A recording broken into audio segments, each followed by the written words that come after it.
All right, let's get started. Please find a seat. I know. Welcome to the Open Government Hack Day. All right, this is the 114th event that we've held. So OpenGov Hack Day is a place for people to come together and learn about open data and build civic technology and do all things awesome and great in the city of Chicago. Can you raise your hand if this is your first event that you've attended? Round of applause for new people. Yay! We have a plan for you, so don't worry. For those of you who are new, we're going to have a presentation tonight from the Mayor's Innovation Delivery Team on improving social service delivery. And after that, we'll all break out into we have sort of a different kind of way we've organized this event recently, where we're breaking out into different topic level groups to talk about different particular issues. So there's an education group, there's a transportation group, there's a city data group, which I think are focusing on vacant buildings right now. There's a new coders group. There's a Hack Night 101/orientation group. Did I miss any? There's totally one more. Education? I said education. Environment. Okay, there we go. So we cover quite a lot of broad topics because there's a lot of people here. And if you are interested in starting your own group, that is something that we also encourage as well. The presenters will also be sticking around after the presentation, and there can be a sort of an impromptu working group / continuation of the conversation about what they're going to talk about as well. So before we get into the presentation, we have a couple of orders of business, which is everybody in this room has to say hi. Not like all together or anything, but we're going to go around and everyone will introduce themselves. And that's a really important part of this event, since it's a social event. There's a lot of people in this room. All of you is awesome in your own way, and you will see why once we go around the room. And then after that, we'll have a brief period for announcements to share with the group, events, things you want to share with the group, as long as it's open government / civic technology related. And then we'll get to the presentation, and then we'll go forth and hack on stuff. Did I forget anything? Okay, well, then without further ado, I will introduce myself, and then we'll go around the room. So I'm Derek Eater. I'm an open data web developer with DataMade, and I like to make stuff with open data. My name is Christopher Whitaker. I'm the Midwest coordinator for Code for America and a local civic technology consultant. Hi, I'm Charlotte Chamberlain. I'm a mayoral fellow in the City of Chicago's Mayor's Office, working with the innovation team. I'm Daniel Riff. I'm with the Mayor's Office Innovation Delivery Team, and I'm a policy associate working on the social service initiative. Paris Desai. I also with the Mayor's Innovation Delivery Team. I lead the team, work on social services, small business things, energy efficiency, and youth violence. My name is Talisha Lee, and I am also on the innovation delivery team. I pretty much do whatever he asks me to do. My name is Ariel Piotr. I'm on the Mayor's Innovation Delivery team as well, and I'm an analyst on the social service delivery team project. I'm Josh Kalof. I'm interested in education data and currently also working with Cook County government on releasing open data.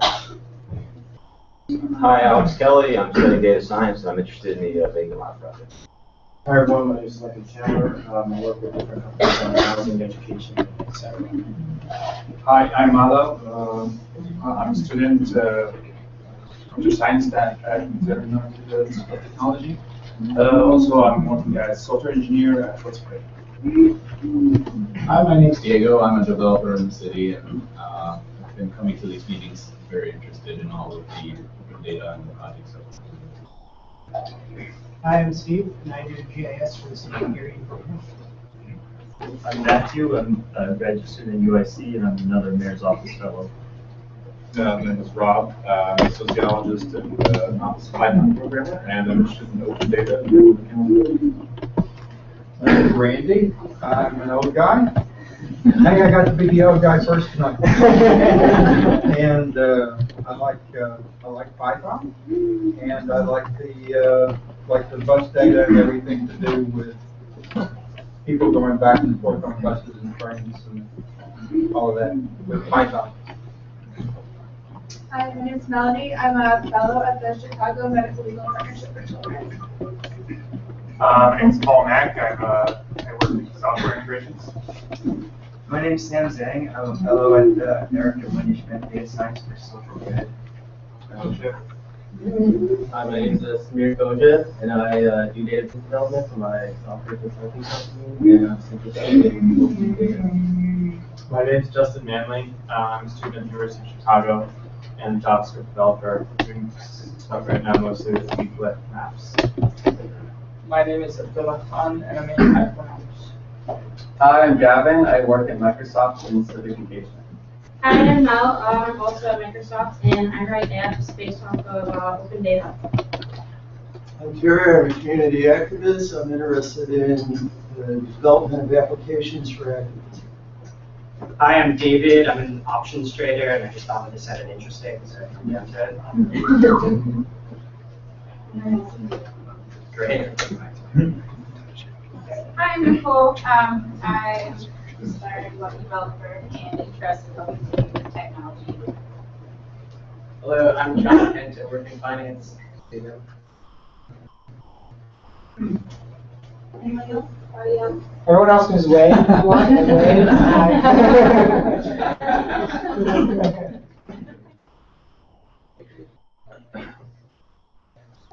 I'm Carmen. I work with Hopkins Innovation and Technology for the City of Chicago. My name is Tom Schenk. I'm the Director of Analytics for the City of Chicago. I run the Open Data Portal, Advanced Analytics, and Open Data Initiatives. Hi, I'm Lawrence. I'm an analyst at Bellevue Children's Hospital of Chicago. I'm also a graduate student at the University of Chicago, interested in pediatric health and open data. Hi, I'm Grisham. I'm a Maryland Tech Fellow in the City of Chicago. Richard, I'm a developer at Commerce. I build things. My name is Yona. I'm a city planner and I work for the Metropolitan Planning Council. Hi, I'm Lee. I just recently graduated from USC, where I studied public policy and computer science, and I did some research on making bots. I'm interested in reading about that. I'm Bonnie. I go wherever there's free pizza, and I just started with. I'm Will. I work in corporate social responsibility, pursuing an MBA in the evening, and I'm interested in how tech can help make a more livable city. So. I'm Matt. I'm working with the Environmental Law and Policy Center in the City of Chicago on a solar bulk purchase program called Solar Chicago. I'm Marina. I'm a graphic designer, but I'm currently taking a web development class at the Starter League. Hi everyone, my name is Rosa Frier. I'm also a Starter League student and an aspiring web developer. I also am working on the side on a civic engagement app based in Ghana that hopefully will use investigative news with petition making or petitions to decision makers. I'm Alex. I'm also a Starter League student and I have a background in workforce development. Hi, I'm Yuji. I'm a computer science student in my sophomore year, interested in developing apps that is beneficial to society. Cliff Nelson, I'm an intellectual property consultant and doing some coding on the side trying to learn that. Hi, I'm Adrian. I work at Central Data Scientist. Interest in education and crime. Hi, I'm Arpa, and I'm on the analytics team also at Central, and I just thought this sounded interesting. My name is Stephen Vance. I'm a transportation reporter for a website called Streets Blog Chicago, and I also facilitate the transportation breakout group later this evening. I'm Dan Newman. I'm a brigade captain for the city of South Bend, Indiana. I'm Andrea. I work as an engineer in renewable energy. I'm interested in environment and transportation. My name is Renee. I'm a translator and I have a gig at Spanish Coalition for Housing. And I'm interested in data visualization as well as teaching people how to log in and log out. Stuff like that.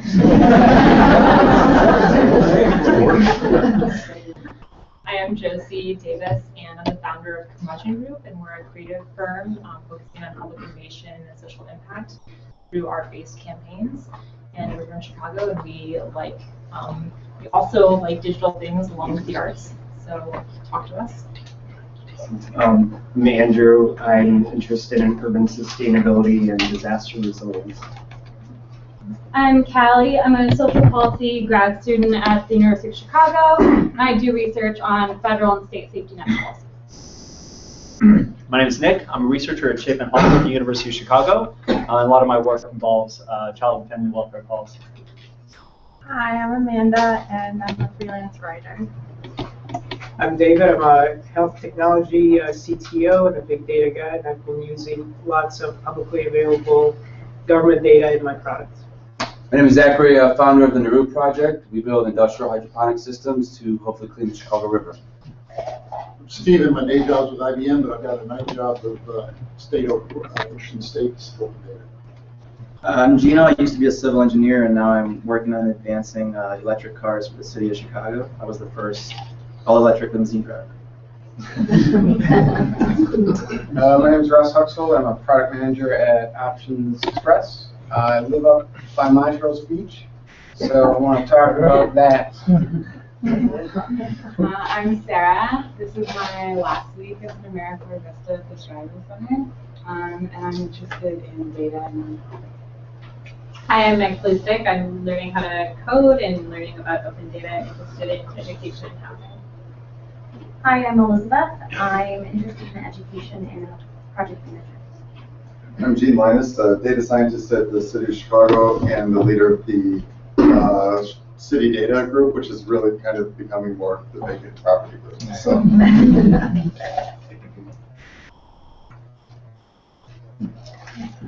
This is Steve Blucher. He is a developer just interested in open data and how to make fun things with that. I'm Trish Sheehy. I'm currently unemployed, but I have worked both for the city and county, and I'm a University of Chicago graduate. And I'm interested in civic projects, open data, and upgrading my technology and finding out what the latest greatest is for you guys. Thank you. I'm Claire. I work as an interaction designer at the University of Chicago, and I'm interested in how we can leverage data to further recycling in Chicago. I'm Nina. I'm with the Illinois Health Matters, which is a Obamacare facilitating outfit, I'm interested in all the cool things data can do. I'm Mike Hawk, and I'm also a fellow in the mayor's office. Hi, I'm Scott. I'm a software developer. I'm interested in sustainable city living, and specifically how we coexist with the lake and the river, and facilitate the environmental breakout group after. I'm Dan. I do business analytics at Nova Financial. I'm just curious to see what kind of data and projects that are going on here.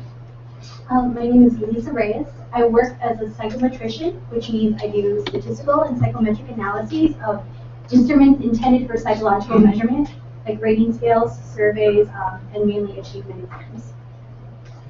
I'm Emily. I work in the mayor's office in international affairs, and I'm interested in how to best organize community contacts and data that we have for our events.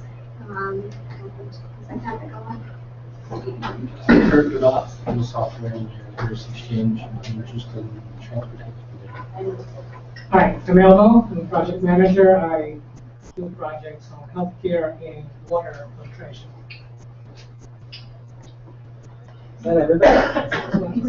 All right, well, I told you you're all awesome. Hopefully, at least one of the people who introduced themselves, it sounds interesting to you. So, if not, I'm not sure what is going to impress you. Now it's time for announcements. Looks like Tom has one. Anybody who wants to talk about events that are coming up, projects, newsworthy things, civic technology, open data related. Show them how to do it. Yeah, where's the you got video on? Yeah. It's a problem, I can skip it. No, you can. I can drive. So if you want to steer to the portal real quick, so a handful of new data sets went live on the portal that I want to highlight. So data.cityofchicago.org is the open data portal. So we went live with 3 new data sets. I'll go from ascending order of what I think is interesting. So at the base there, one of the things we released is a GIS map of all the broadband innovation zones. The City of Chicago has released RFI, request for information, about building broadband infrastructure in certain areas in the City of Chicago to provide high-speed, near gigabit internet connectivity in areas at below market rates and areas where it's very hard to access broadband. So that's one.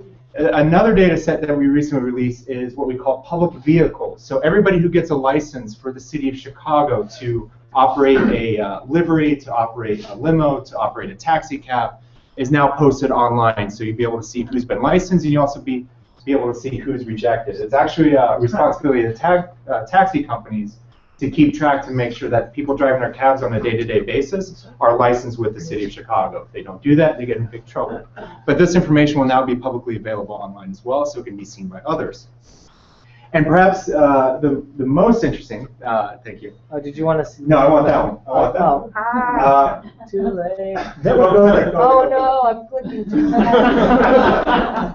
Are you drunk? I'm really not. I'm not qualified. Drink and click. This one? Yeah. So this one will take a second to load, but we've been capturing this for the summer now, and we're happy to finally go live with it. This is water quality data being picked up by sensors in the water on the beaches throughout the City of Chicago. So we measure a variety of different things. We're going to be releasing more information here over time. But what the map we're pulling up here, this is actually the waves at each one of those beaches. We also measure turbidity and Wikipedia, if you don't know what it is. And then we also measure the temperature of the water at those particular points. So we're going to be releasing a little bit more information about that. But this is one of my favorite data sets because it's based off a sensor that's constantly pulling in information that we're publishing to the portal. It's not point in time. You can get the point in time, but we're actually keeping track of it over a period of time so you can take a look back in history. It goes back to, was it Memorial Day? Yeah, Memorial Day at the beginning of the summer, and proceeding forward, you'll be able to keep track of that. So we have about 2 months of data uploaded, and next year we'll have a full year of data. These sensors do go offline in the off-season because they take them apart because they would be damaged by the ice. But 3 new data sets on the portal that I think are pretty interesting and informative. So if you have any questions, feel free to reach out. Is the water safe? Water safe? Oh, that's good. Awesome, thank you, Tom. Any other announcements, Stephen? On Thursday, I will be teaching Openstreetmap 101 at a free event at the ThoughtWorks office, 200 East Randolph, from 6 to 8 p.m. Openstreetmap is often known as the Wikipedia of maps. All data is free. You can take it as much as you want, and I will be showing you how to create an account, make your first edit, and also how to extract data so that you can figure out for yourself how this data could be useful for your work in the future. One problem a lot of planners or designers run into is that they want all of the data that Google Maps has, but you can't have it. So OpenStreetMap, you can, and it sometimes is better quality than Google Maps because it is edited by 100,000 people around the world. So that's Thursday night. It's called Map Time Shy. You can go to Eventbrite or our Twitter, Map Time Shy, and I will be your teacher for the night. Awesome. Other announcements? Yeah. Yep. So I guess this is where I'm going to stand because I'm pinned in. I know what you want to do Saturday is go hack more, and it's just 100 miles east of here. So I'm part of a group called Hack Michiana. We will provide couches if you need them, whatever. But the themes, so providing access to information on housing. So are you going to be renting from a slumlord who's been sued and has lots of code violations? That'd be really handy to know. So that's one of the 3 tracks. Another one is teaching children to code. I heard there were some folks in here that are studying programming. And the last one is we have people who will call the city's 311 line in the winter, elderly primarily, saying, I can't shovel my walk, and the city goes, I'm sorry, we can't help. We have Holy Cross students, one of the 11 universities in the area that love to volunteer. They don't know who needs help, and so we're going to try and use technology to bridge those. So would love to see some faces. If not then, maybe for a different event, but it's Saturday. What time? 9 to 5 Eastern.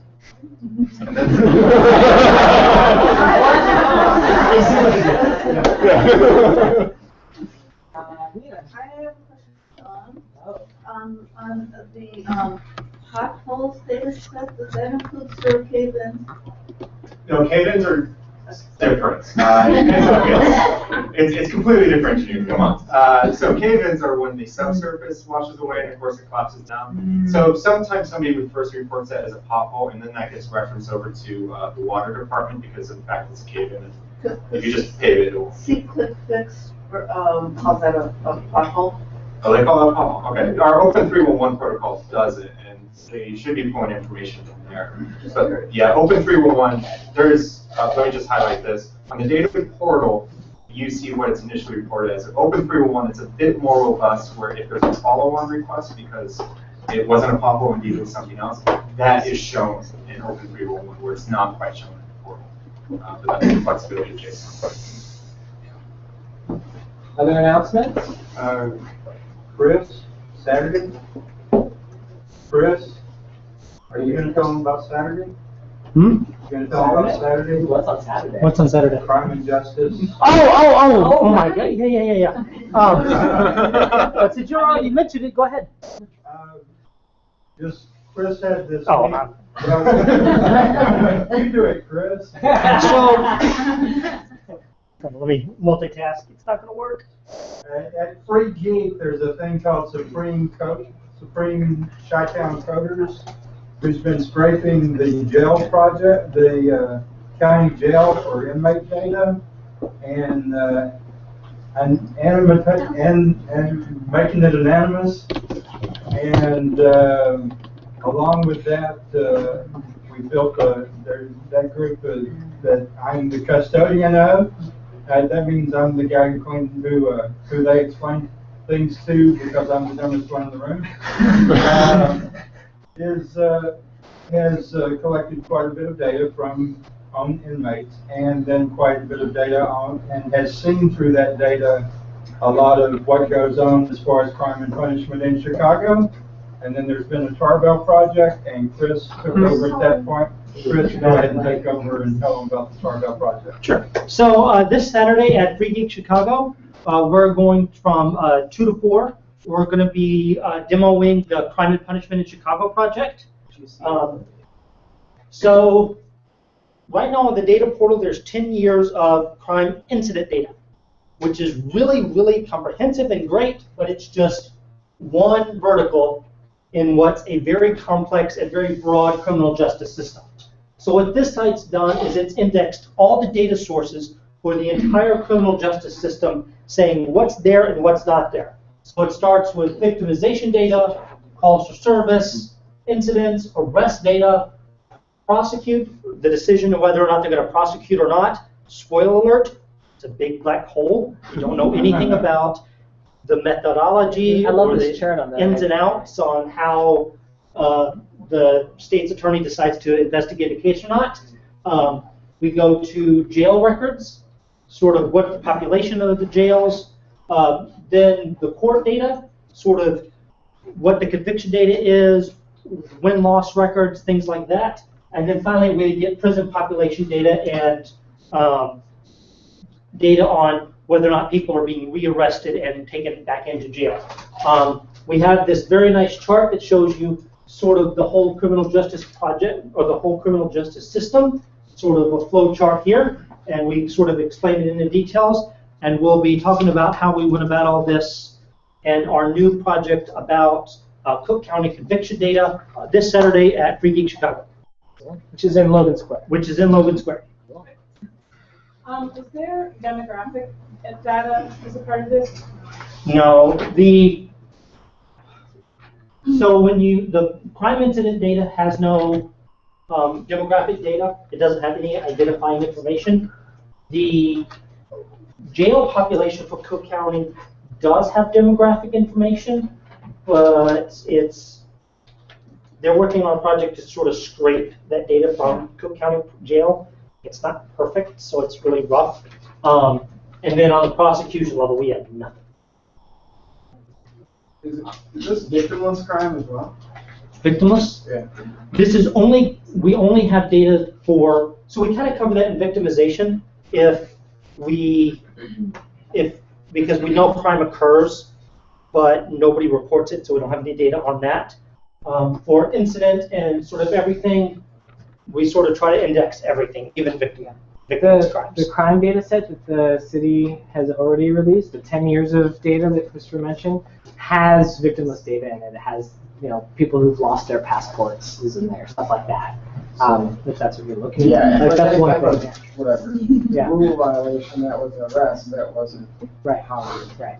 But that's just the things to keep in mind, like that fits in this flow chart here. It's only the stuff that gets reported by the police.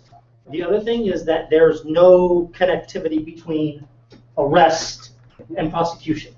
So if I'm trying to follow a case throughout this system, there's no way to do it. Because each of these are different branches of government, different databases, different everything. So there's no, I can't like look up a case on call for service and follow it all the way to when they land in a prison.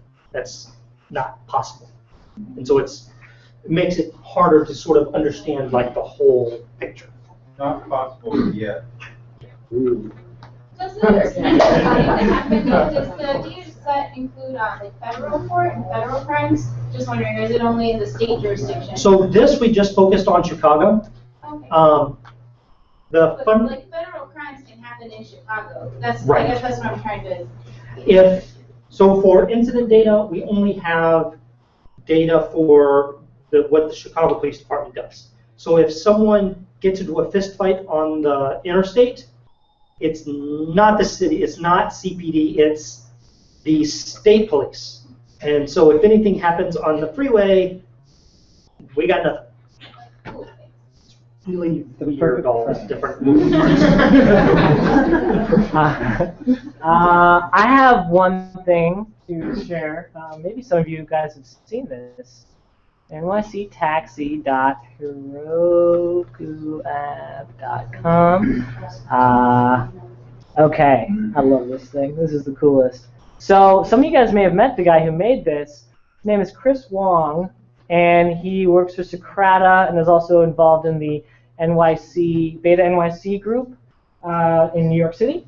And he has this great story where he requested all of the taxi data from 2013 from I'm not sure which authority is in charge of that in New York, but he got a whole year of taxi trip data, so where the taxi trip starts and where it ends. And he took a sample of that data, after I spill my water, he took a sample of that data and plugged them all into Google Directions and basically plays back. What we're seeing here is a 24-hour period for a taxi cab driver in the city of New York.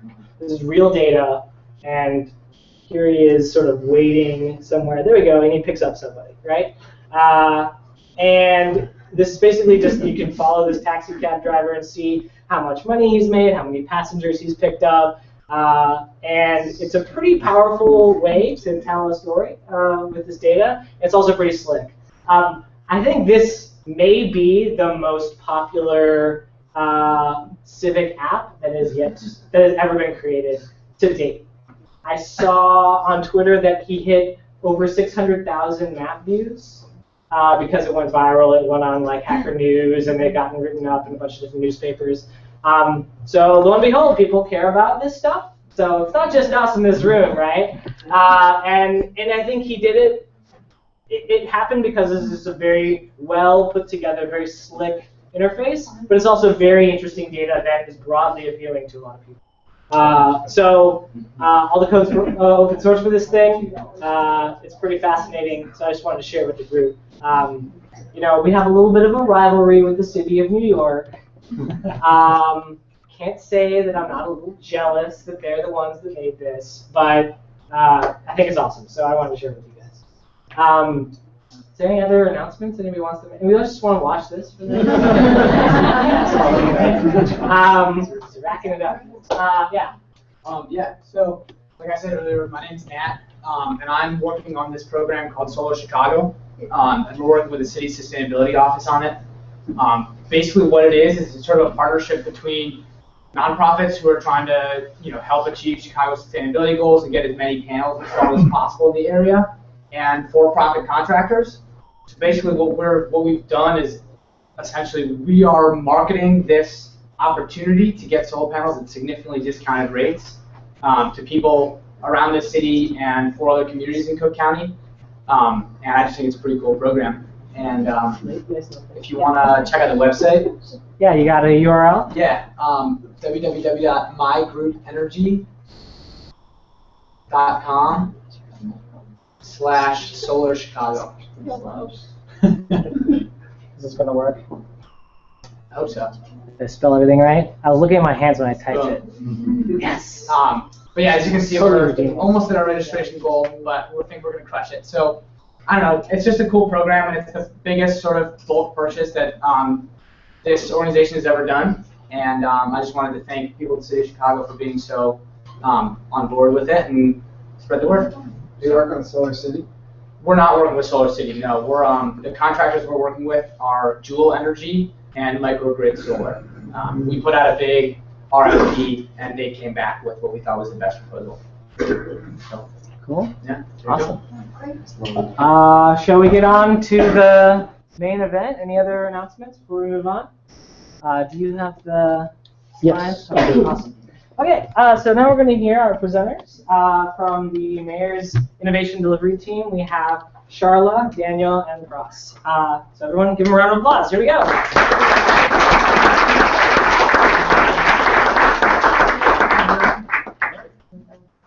Thanks for having us. We're glad to see all of you. I know you all care about social service delivery, which is why you're all here.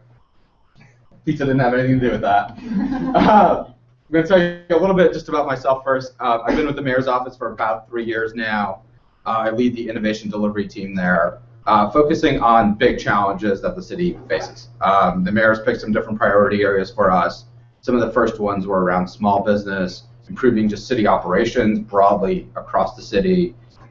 Energy efficiency was one. We actually did some technology things on that, which I'll share with you in a minute. Most recently, we've been focused on social service delivery, so we'll talk more about that, as well as reducing youth violence. That's clearly an issue in the city. It's something we're just starting to work on and have great partners on that already. Before the city, I worked at McKinsey for about 6 years, so I have a management consulting background. So really trying to bring some of that consulting to the city, which is really what the innovation delivery team is for the city. It's the mayor's internal consulting team. I'll let my colleagues introduce themselves as well. Sure. I'm Daniel Riff. I've been with the team for about 2.5 years now. I was initially working on the small business side, and that was one of our priorities. Before joining the team, I worked with Heartland Alliance as a supportive housing case manager. Hi, I'm Charla. As I mentioned, I'm with the Mayoral Fellow, so I'm just here for the summer. I'm currently getting my master's in public affairs from the University of Texas at Austin. Really excited to be here for the summer. And so it's been great to work with the innovation team on this project. So very quickly on this charge, we kicked this off about 3 months ago, our focus on social service delivery. Talked about a lot of different priority areas in the city. This one came up as a really interesting one. The city spends a lot of money on social services. There's a lot going on around the city on social services. But we really weren't sure how well we were delivering them. Just from the stories we've had and from going out in the city, it was clearly a challenge and an opportunity to improve how we deliver social services. And this is not just the city of Chicago itself. I'm talking about the city. This is all the organizations in the city that deliver social services. We've talked to a lot of them. And there's opportunities for the entire city to work better and think about how we deliver social services. And so we'll talk a little bit about that. We are working very closely with the Department of Family and Support Services. Unfortunately, they couldn't be here today, but our great partner, excited about the project. Really do want to talk today about ideas that we can get from more of a tech side and applications to support social service delivery. A lot of the stuff we focused on, I'll give you a couple examples here, have been around process improvement. So one of the things we did was launch the City Small Business Center. It was one of the mayor's big launches in the last couple of years. Really, this is the mayor's small business strategy. It's an operational improvement program around the city, but also thinking about how we leverage all of our neighborhood resources. So thinking about all the chambers of commerce out there, how do we actually get them all working with us and partnering with us to improve small business services across the city? We did launch a new website. It's a slightly different interface from the city's website. We were trying to test something different. This is something that Do It actually really helped us with, to really try something a little bit different. If people have had a chance to look at it, we'd love your input.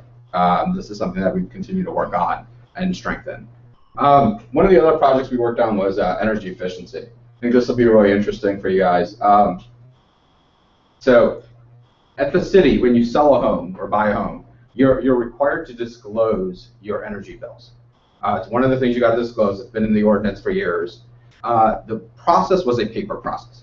You submit a form, it fills out, goes through all the process. ComEd gets it, some customer service guy looks at it, eventually gets it to the buyer of the home. At this point, you've already bought the home and closed on the home. It wasn't helpful in making your decision. Sure, it's good information to have. That was clearly the problem. We wanted people to think about energy efficiency because that was one of our priority areas. And so we put this online. And so now it's linked to MLS. And so on MLS profiles, instead of going through this entire paper process, someone selling their home can actually just fill out an online form, and they actually get this report, and it attaches directly to the MLS listing. And so as you're looking at listings, you can see monthly costs of your gas and electricity. Slow uptake so far. I think about 10% of new listings are actually opting to do this because it's not required. You can still use the paper process, but about 10% of new listings are opting to do this. We'd love input that any of you have. I heard some folks here are interested in sustainability on how you get that scaled up. Because I think as soon as you hit a tipping point, it'll just be like having pictures on a listing, right? You're not going to buy the home that doesn't have any pictures or go look at the home without pictures. I think it'll be the same with energy information, similar to HOA information, right? You expect that up there if you're going to be paying those bills. Yeah. Is this also broken down for, I guess, high-rise buildings and how they can show, like, by apartment? So some of them don't have to disclose gas because it's common, but when it's not common, you'd have that information. And this is just for sales, so not rentals, but for sales. But so really exciting, great information. Yeah, I'm happy to talk about it afterwards. Today we will focus on social service delivery. Daniel and Charlotte are both working on that, so I will let them talk a little bit about what we're working on. Thanks. So why focus on social service delivery with this new priority area of ours? In short, there's such a huge demand for it in Chicago. The city is doing a lot in this space, but as you can see from these numbers, and these are all City of Chicago residents, there's a lot of work to be done. So we wanted to see what we could do to address all these challenges. So this is what the city is doing at this point. The city directs over $200 million into this space right now. A lot of that money is going into children's services. A lot of that is Head Start funding. You can also see homeless services is a huge chunk of it. Youth, which is more adolescent. Some seniors, some workforce. But there's a lot of city funding going into this space already. So we wanted to take a look at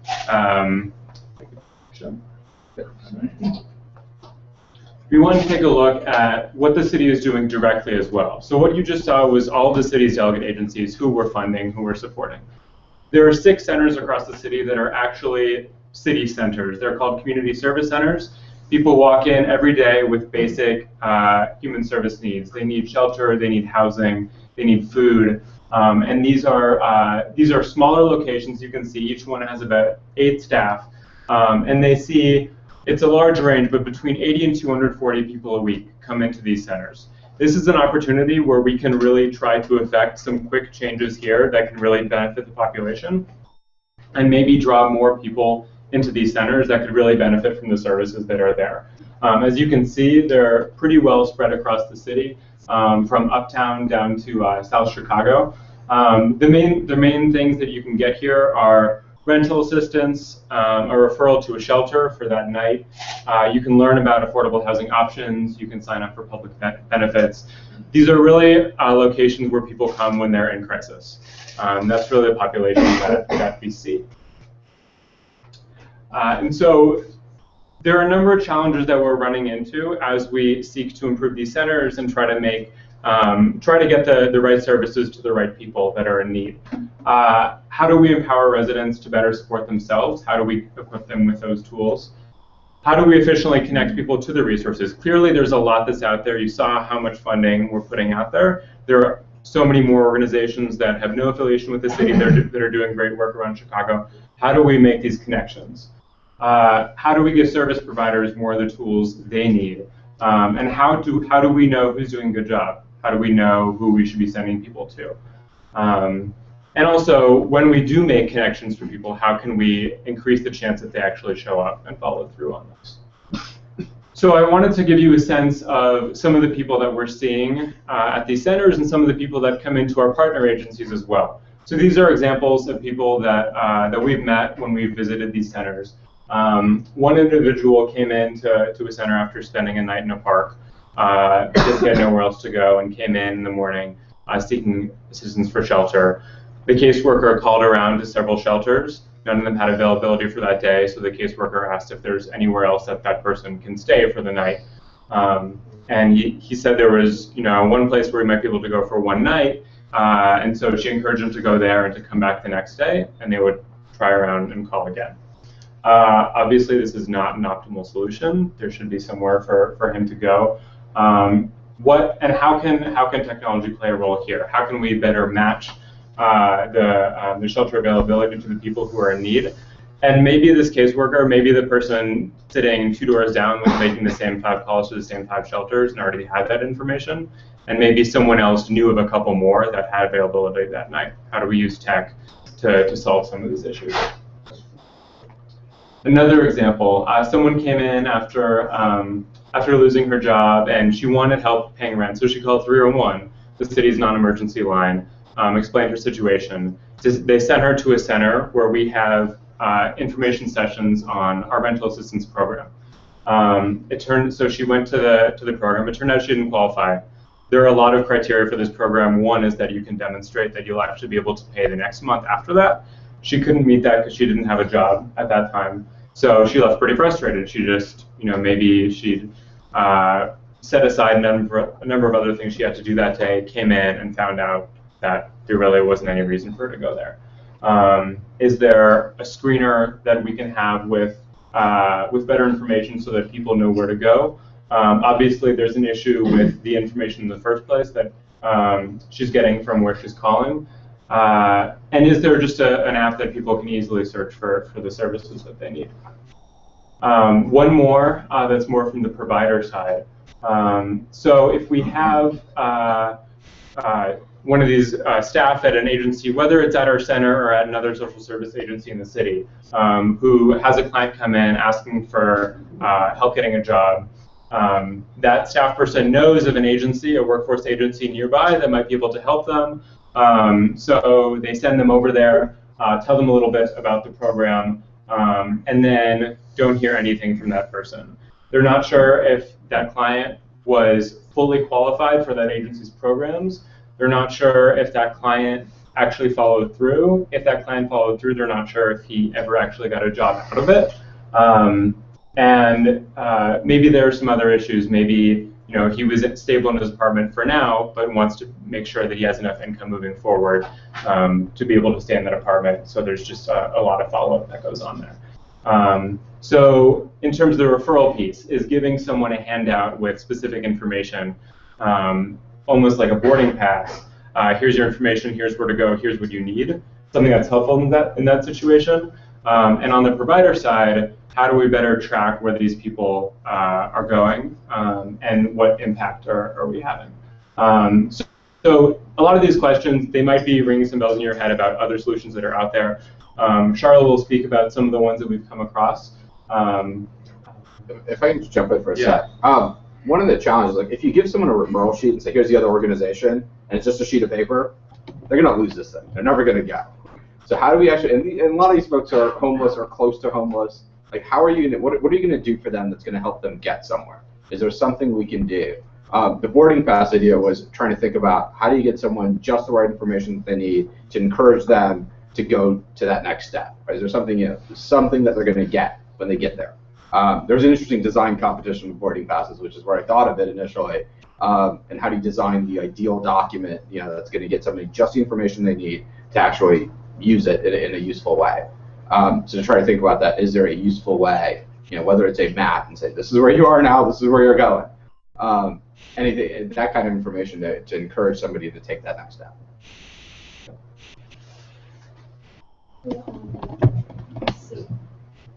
I think we may skip one. Here we go. So we do want to highlight some of the resources that already exist in this space. A lot of you may be familiar with Purple Binder. It was started right here in this building in 1871. Purple Binder is a very robust tool to locate all kinds of community services, food assistance, rental, shelter, all kinds of things. However, at this time it's paid only, so there's no universal access, so the community at large isn't able to access it right now. Chicago Health Atlas is a similar web-based program. It's largely healthcare focused. It has a lot of really cool data. I actually encourage you to check it out in this space, but the information it has on these services specifically is a little bit limited and probably not as robust as some other tools. Direct to Food is a web-based program where basically people can find food assistance shelters. It's like a locator service. There is a counterpart to that for housing assistance called Direct to Housing as well. No Kid Hungry is a texting application. It's actually a national initiative. Basically, you can text food to 877-877, give your address, and it'll text you back a list of all of the food pantries in your area, their addresses, and the hours of operation. This is really interesting because we do find that, especially with some federal programs to get people cell phones, a lot of people these days do have cell phones. A lot with smartphones, but definitely with texting capabilities. So this has the power to help a lot of people. So I think we can go to the next one. So to kind of wrap things up, how can you guys help us? How can you help the community service centers and social service delivery as a whole?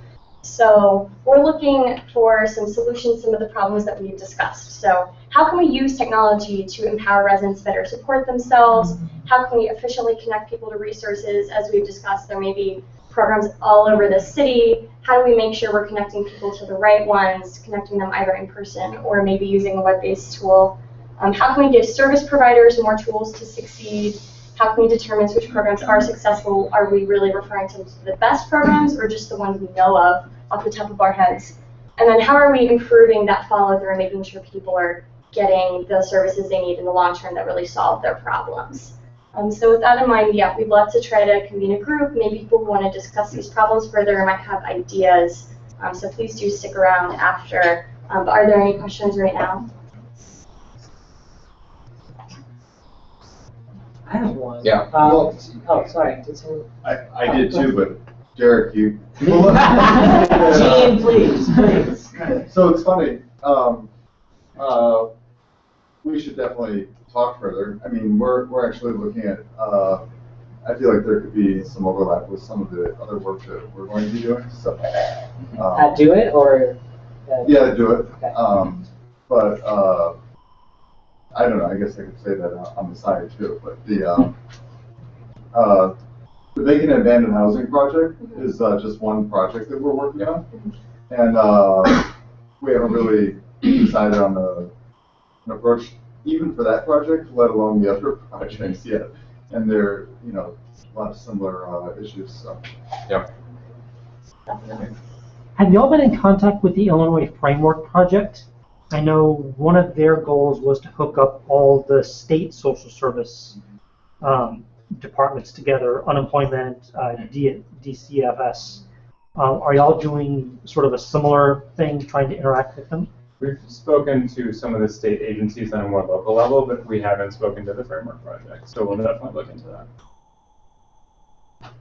Yeah. Is there currently like a mechanism to assess from like people who are actually beneficiaries of either public assistance or the other agencies, what they feel as far as what's working for them and what's not working for them?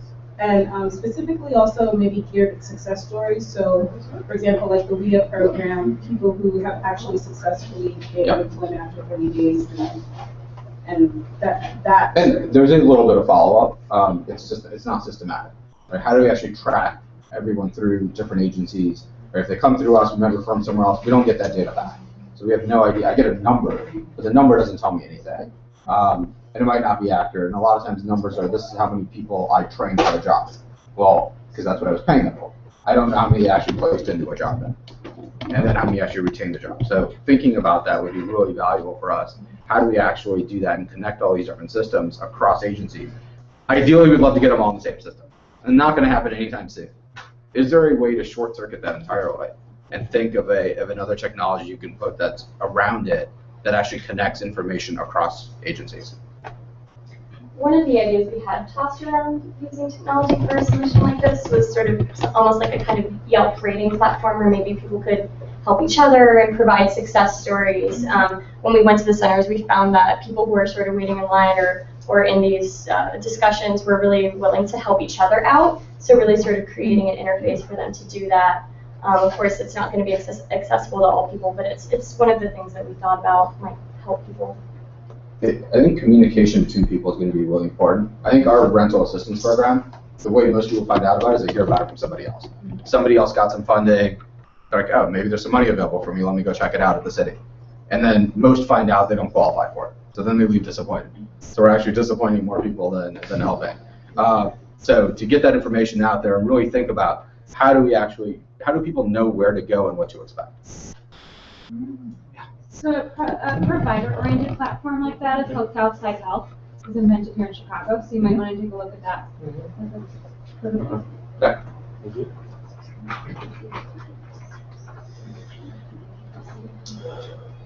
So the question I was going to ask is, so I think Binder has a relationship with DCFS in terms of, I think they have a data sharing agreement with them. And they have I think a public way to access some of their data through the Chicago website. Yeah, so Chicago, yeah, right. Yeah.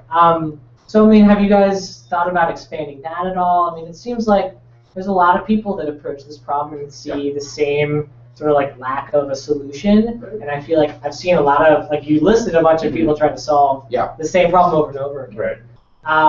You know, so is it about just picking a winner and just like giving a bunch of money, or like what is like? I mean, there may be more. So as we started talking through this, we're like, well, why doesn't Purple Binder do that? Well, there's another idea for Purple Binder to build into their platform. So we kept coming up with other things like, well, why don't they do that? So it's more ideas for them to pick up, or whoever else wants to. I mean, think about, or working with them or partnering with them. I think there's a ton of opportunities to do the next thing beyond what they're already working on. Yep. And the main issue that we've run into on the resource directory is that just the updating.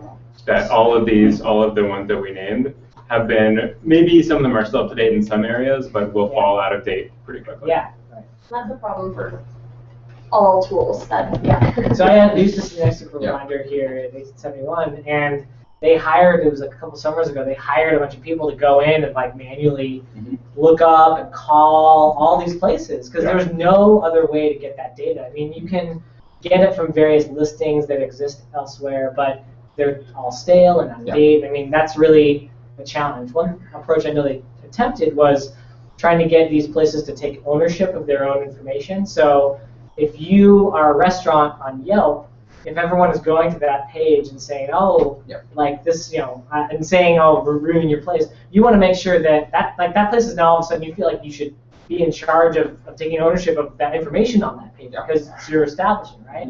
The same idea. I mean, I think it takes a lot of momentum, and you mentioned like a tipping point, right? To actually get people to take over their page, but that's a way that could, and I would maybe talk to them to see how well that panned out. But that seems like a way to do it. Yeah, sure. Well, one question on slide data, was it 80 to 260 a week? Going into 8, that's per center. That's per center. Times 8 times 50. Yeah, and that's current. And we think there's going to be a lot more. I mean, we're about to kick off efforts on rebranding the centers, and so we think there'll be a whole lot more coming into them in the future. And when you say center, when somebody goes to Sally and asks for a month's rent up front, is that y'all's money or is that Sally's money? So it depends on the program. So the rental assistance program that we're looking at is a grant from HUD that the city has that it disperses. It's really for emergency rental situations, though. Yeah. Not Sally Mae, the Salvation Army. Oh, okay, no, yeah, this is, it's HUD money. But when they go to Salvation Army and ask for that, that's Salvation Army Yeah, money, not yeah. your program. Yeah, right. And so, what about, have you tried coordinating any of those programs? So I think that is definitely one of the challenges we're facing is how do we coordinate all the programs that are out there? And we brought together at roundtables agencies from around one of our centers. These are all within a very small radius. And they all raise their hand and say, well, this is my issue. I don't know how to do this, or I'm stuck. You know, I can provide this, but not this service. No one does it. The guy across the room is like, well, I do it, and I'm down the street from you. So the agencies themselves don't know what each other do. But so I think that is a potential role for the city to think of a smarter way to do that. How do we actually get that information and build those networks for resources? I think that they'd be helpful for everyone. Get those people to talk to each other.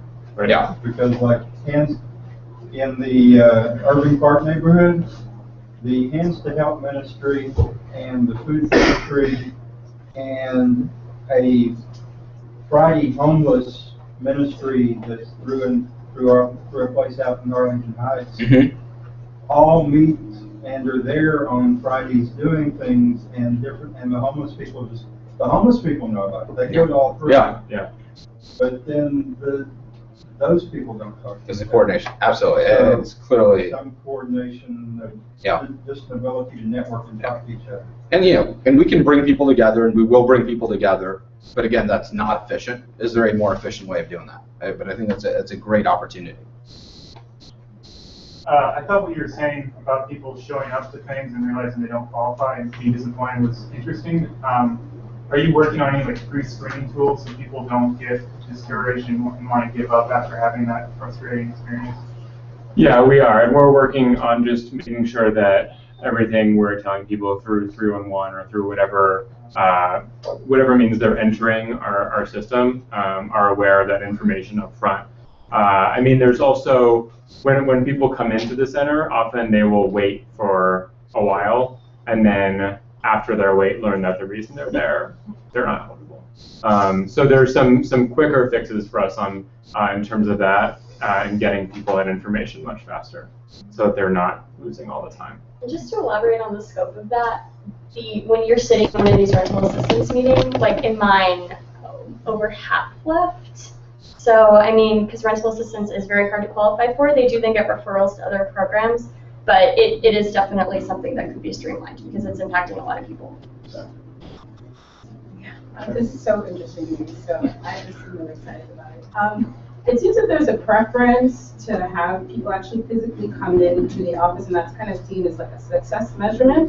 Why is that seen that way, as opposed to maybe like some analytic data about like how many people certify for unemployment online, or are able to kind of fill out their forms completely? Yeah, we want to change it. We care less about the number of people coming in. It's more about outputs. Today, the measurements are all about sort of people coming in, because that's what's tracked. We do want to shift that over time to more of the outputs and really focus on, here's the outputs we're delivering. Some of that may too be, at least at the state agency level, the amount of work that's done per office dictates their funding level. And so so there's been a push to centralize everything into a call center way out in the boondocks. And so that may be part of it, because there's nobody able to answer the phone because they diminished the workforce completely. As we're thinking about reporting, because this is an important issue in this space, as we think about reporting, we're tracking sort of in parallel how the state tracks it and then how we ultimately like to track it, because we do have to do that for a state funding perspective. If I only track, I gave 5 people jobs, but I worked with 60 people, right? They're not going to know any people I worked with if I only gave them the 5 people that I got jobs for. My funding was shrunk, even though I'm doing good work.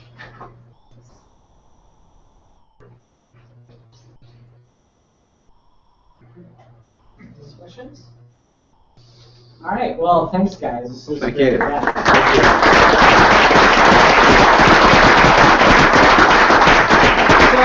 for those of you who are interested in continuing this discussion, stay in this room. You guys can stick around, right? Yeah. And there's going to be maybe a more focused group to talk about this presentation and some of the conversation we had afterwards. Now it's time to break out into the various topic groups. So our top facilitators have already made themselves known. Let's do it one more time. So Stephen, do you want to maybe just give a little preview about what you're talking about today? So Tom Schenk is going to tell us more about the public driver license data set that he briefly mentioned, and then we're going to talk about how we could use that to, make a cool app. Like, show people moving around the city. Yeah, right. Scott, you want to talk about environment? Hi. God again. So we're talking about air pollution, water. I heard a lot of interest about beaches or the river. We saw the new beach data, so if anybody's interested in that, kind of interested in rain intensity and how that fits into all that. Also, there's a recycling app that's being worked on. I don't know if you want to talk about it for 1 second.